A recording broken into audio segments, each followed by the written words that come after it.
Hello everybody, we're just taking you through the director's cut version of our Paris Games Week demo of Dreams on PlayStation 4. Yeah. We wanted to sort of deconstruct all the various teasers we've done dating back to the PS4 announce, and then taking you sort of on a deep journey into a live demo of what it's like to play the game, play Dreams. And the imp was the first thing that we introduced you to. So the idea of the imp is you get to interact with the world. Yeah, it's the way that you touch and feel and manipulate and communicate. Yeah, online it's great fun. You can customize the imp to be your own, and you can kind of change the expression of the imp by just drawing on the touchpad on the DualShock. Yeah, and mess around with his eyebrows, and it'll be completely customizable. Exactly.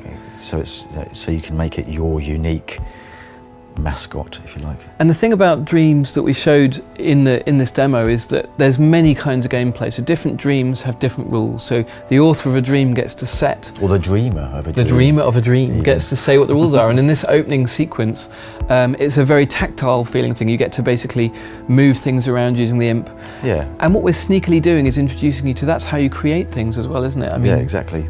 It's a cursor. It's a glorified cursor. It's a very posh, fluffy, squishy cursor.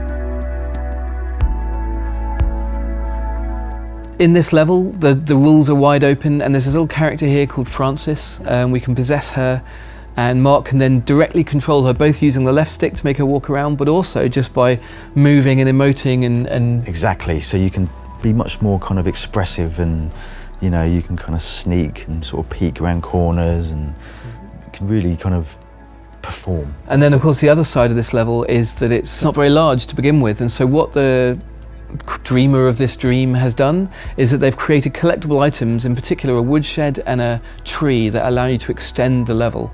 And the tree was sort of a cosmetic item, but I think the exciting thing about the woodshed is that it's not just an ornament to make this place look better. It's actually, you place it down and then discover that you can actually go inside it to another place. Yes. So this was the first introduction, the demonstration of something we call, well, we currently call them links, to kind of remind you of what it might be on the web to move from website to website. But the thing is that when you do that in Dreams, it's so much more magical, because it's like traveling through a portal or a doorway.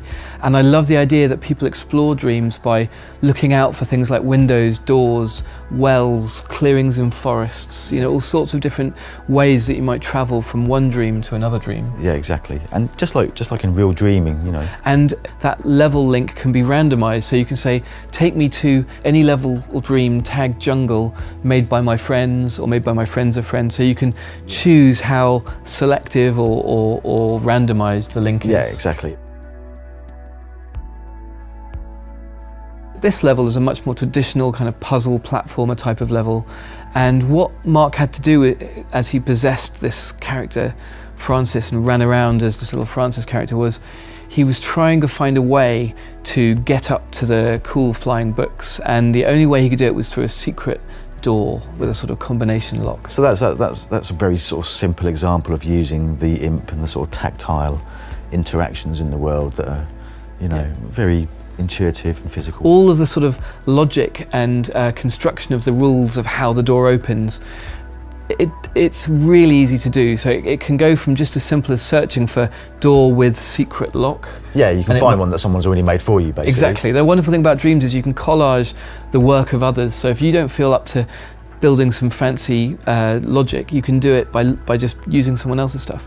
Or you can use our electronic system, which is very easy to get into. Yeah, it's very similar to what we did in Little Big Planet. Yeah. Obviously, we've made it better where we could think of improvements and things, but it's coming from the same kind of place. So the idea with Dreams is that we both go easier to use if you just want to use someone else's things, and also deeper. So it's kind of like tackling both sides. Anyway, so you go through the door that you found, and you find yourself in this gigantic kind of auditorium-y, strange place, too big to climb up yourself. But luckily there's a giant just hanging out, having a snooze. And this is to sort of sow the seed in people's minds, hopefully, that, you know, the range of kind of characters that you can create in this is is infinite, essentially. Exactly. So many games have customization of characters, but we actually have creation of characters. You can build characters from scratch, or you can customize others that you find, whether it's part of the gameplay experience or part of the creative experience. We're sort of mashing those two together, so we don't really draw a hard line between when you're playing or when you're creating. You're just having fun. Yeah. And character creation and customization is one of the most fun things to do, because you just mess around with it, you change its proportions, long legs, short legs. Yeah, exactly. I mean, I think Kareem, our art director, would agree with me that 90% of characters design is just the proportions, really. Right, yeah. So very quickly, just by stretching a biped around, you've kind of got most of your character, and then you can immediately play that character. When you're creating a character, you've got this really nice tight loop of like sculpting a bit on it, then seeing what it walks like, adjusting it. It's really good fun. And actually that leads us into the sort of climax of our Paris demo, was going into that depth of playing and creating even more so when you go online, because when people join you in your level, you don't all have to be doing a platform mechanic. In this case, Cake World, the rules are that people who join after the first player get to, you know, assemble fruit bowls. And yeah, I mean this is a dream where somebody's kind of pretty much opened up all of the rules, if you like. It's like a sandbox level. Yeah, it's like a sandbox. They're literally, these people are constructing a level whilst there's someone in there actually testing it. One of the things I think we didn't celebrate enough about Little Big Planet was a lot of people just played around and messed around in this create mode as if it were a sandbox, and it wasn't about publishing a particular dream or a particular level in Little Big Planet. And it's the same, even more so in dreams, of like, if you just want to muck around with your friends and, you know, they can build a cake highway, or in this case a breadboard of doom and carve faces into it, that's fun in itself. That's part of the joy of dreams. It is taking the best of both worlds there, really. Yeah. You could use all of these tools to create very traditional games as well. You know, you could use this to create a racing game or a shooter game or some new kind of genre that doesn't exist yet, if you like. And that's the thing about dreams. When people say, what is it like to play dreams? The real answer is, it's going to be this journey, the exploration of the Dreamiverse, but the individual dreams can have their own rules, and we won't know what rules you choose until we get this out there and you guys and girls get a go. And I think that leads into our beta trial next year. It'll be very exciting to see what you do with it, and we'll be responding. It's not like a fire and forget.